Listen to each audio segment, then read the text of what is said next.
All right, folks, it is episode 4 of Inspiring Inquire, I.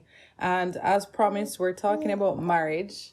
And as promised, it's not just Shani and I here and Nilo. We've brought our spouses. Hello. We've brought our spouses. Hi, everyone. So I have Nicholas here with me. Hello. And I have Rasheed here with me. Hello. And Nyla's here for the ride. Nyla's here as usual. So when we were talking about marriage and just kind of the angle that we wanted to approach it from, we kind of were asking ourselves, or actually we're looking at back in the day when marriage was something that was, being used in society. It had a different purpose than it has now. And we kind of really wanted to redefine it or to define what marriage is for us today. Or something like that. Yeah. Well, what do you think was the purpose back in the day of marriage? So historically, or from what I understand, it was more a joining of even assets. So, a wife came with her dowry to a family. It was about building the tribe. It was less about the love and emotion and the things I think that we now place emphasis on. It was more transactional, might be the word. Right, so it was a transactional thing prior to, but now you feel like people are getting married for love. On top of all the other reasons. So I think it's almost like you still have those historical things and expectations of the role of the husband and the wife, but we add on, but you must also love me, and all the other things that we add on to it that weren't necessarily there when the institution was designed. You think that back in the day, that's why a lot of people were, like running away. There was always this story, this romantic story of, the stable boy. And what are you reading?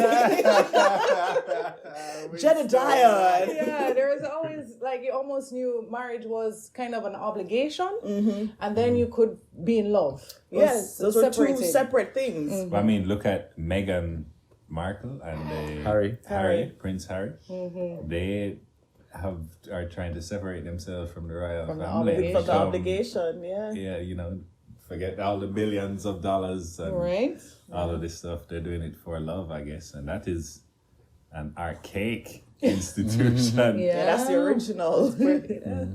So you agree with her theory then, in a sense, sounds like. I mean, what's to remind me of the theory? That it's an institution, right? Right. I don't think it's, about how much cattle you have now, and, maybe it started out that way, but it has taken on a different meaning, I think. And what does that for mean? Me, yeah. It's more about a unit, and yes, loving each other, but really creating a functional unit and in turn growing your family. And like Nyla has been to us an extension of our family, more so than a business transaction. Yeah, I think marriage is the ultimate way to raise a family, that's the best foundation, I think, to grow up children in a nice, solid, stable, ideally, it'd be good to have a father, a mother. The two parents set up.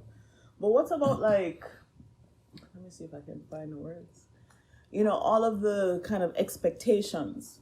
Do you guys think that the expectations of the olden times versus the expectations of current time that they come together and work, or do you have to kind of pick out what you're taking from it? I think you have to pick out, because a lot of the old version of it is you're married and the wife stays home and cooks.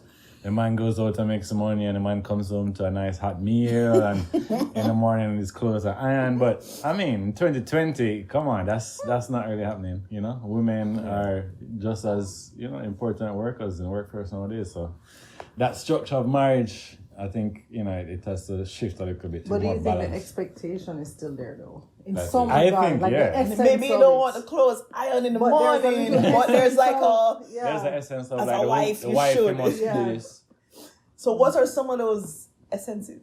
Yeah, tell us. That even if not for you, or maybe things that you've heard amongst other men that whether you agree or disagree, you know? Some of the expectations they have. Yeah.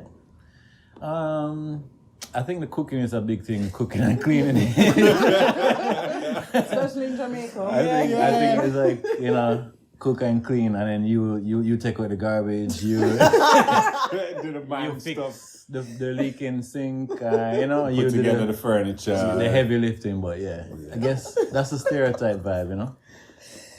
Cook, clean. Would you be happy with that though? That stereotype? I mean, I don't Like think if you never had to cook or clean and you just had to fix the I don't pipe think that can and- apply, especially in America. Like you need to have two incomes, unless you know one person. Even if one person has a good job, you're still gonna be like, better off if somebody if everybody at work. But some would argue that raising a child is like a second job too. It is. So it's almost like Definitely. it's like, you know, that's, It is. if you stay home, it's not just stay home to feed the husband and clean, but it's But even you know, picnic. like Shani recently started going back to work after having to stay home and be here mostly with the child and to recover from giving birth. Yeah.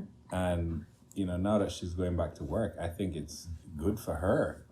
You know, her spirit to Yeah, something for me. That's something right. Not that's- just baby. Yeah, Right. because you Exactly. can get And kind of husband and house. you know, and it's not just about I need you to go make money and do this. Like you need to have something that's yours. Yeah. and Right.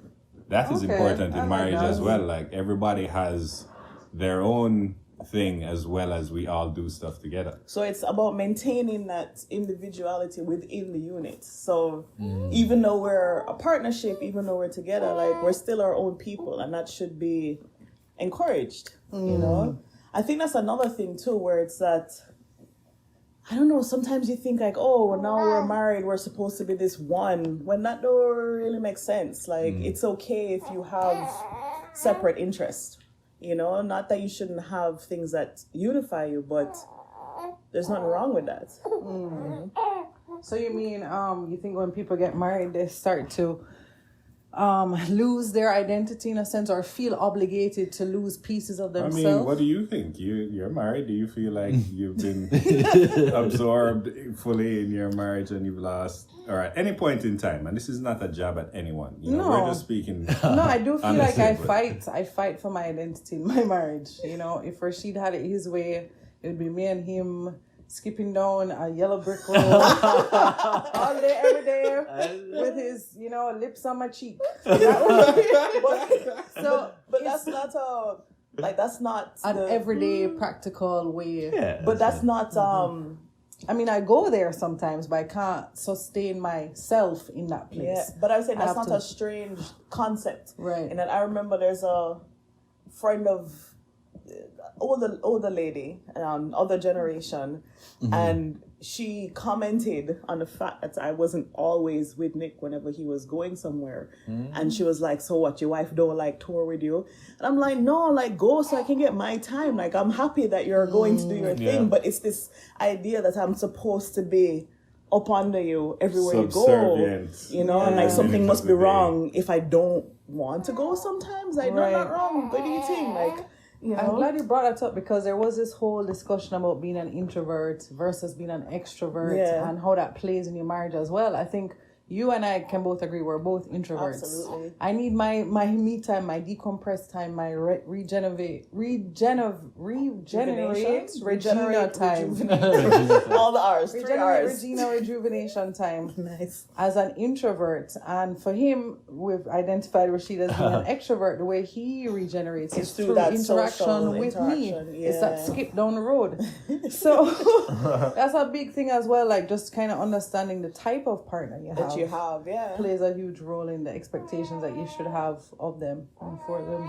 That's true. I think it's important that before people get married, they talk about certain expectations. Yeah, like before what? you're there, you know, just to get to. But sometimes isn't it tricky though? Because you know, generally speaking, in today's time, you're in a relationship for a period of time. It's not like olden days where lift the veil and I see you for the first time, and then we work it out after. Like you're in a relationship, so you think that you're on the same page, but something about now we're married. Yeah. You know, what is it about that then all of a sudden these things come up that didn't necessarily play a role when it was just a relationship? you know. What expectations did you have, Rasheed? What expectations did you have? What expectations did you have Yeah. about marriage? I mean, just for, you know, I didn't really have any expectations of a warm meal every day and clean. You know, I didn't have that. I didn't have that expectation at all because, I mean, you know, we know the reality of the day we live in. But just to have a partner that, you know, loves me and is in for the long run, you know, for the journey, to grow old with me.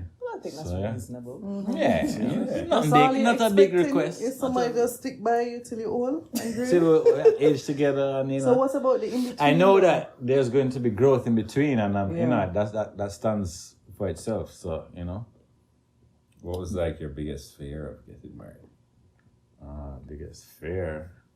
I guess it's just timing. If it's the right time, you know, if it's the right time, should you know? What Too would be soon. What would have made it the wrong time? Yeah, Should what- I- No, like should I like accomplish more things So on my much. own? Should I have some more money in my savings first? Should I So that goes back get to a the new kind car first, or should I, you know, go out a little bit more? So that you know? kind of ties back. Some of the things you're saying tie back to that kind of old school. Like, am I bringing enough income and cows and cattle, or the 2020 version of the cattle and the sheep Right. before I, you know, lock it down and get Right. over this person?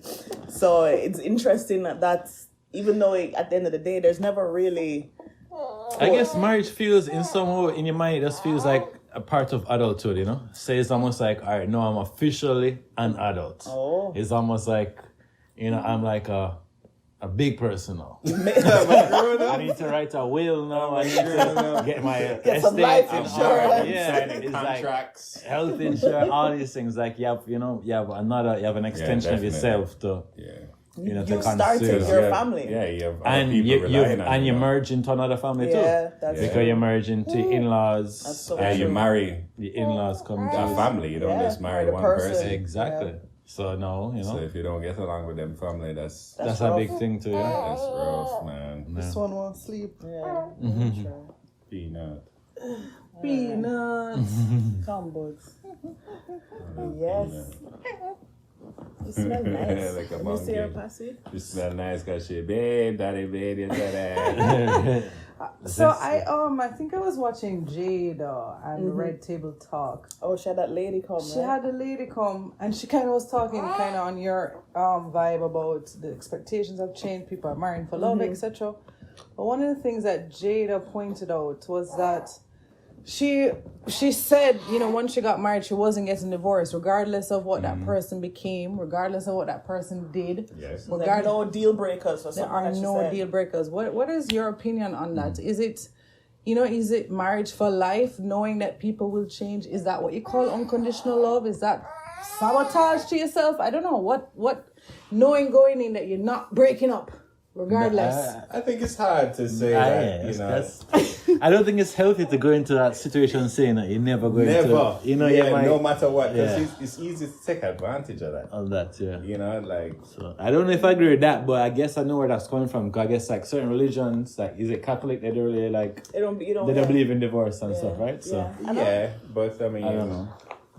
we live in a different time, as we say. Yeah. But I guess the idea is if you're going into something like marriage, it's supposed to be a lifetime union. So if you've made this decision wisely that you've chosen this person, then why would there be a deal breaker if you've decided this is the I person I've suppose chosen them for life? start lose their mind, People change. you know, and then Things start change. going You with their change. madness.